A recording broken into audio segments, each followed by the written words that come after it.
سجر الشيشه الواحد دخانه 80 سيجاره. كل واحد بيشرب سجاير سامعني دلوقتي يقعد مع نفسه. ومش فقط دكتور مثل ما تفضلت ان الموضوع ياثر على الشرايين وعلى نفخه المعده وغيره يعني لا مضار كثيره. مفيش حاجه في الجسم ما بيأثرش فيها التدخين. صحيح. كنا زمان بنلوم النيكوتين فقط.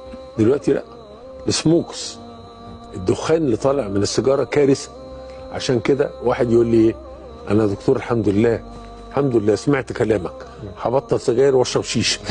لا اله الا الله. اقول له لا خليك بالسجاير. حتى الالكترونيه دكتور، السيجاره الالكترونيه هقول لك اجابتي اللي بقولها دايما.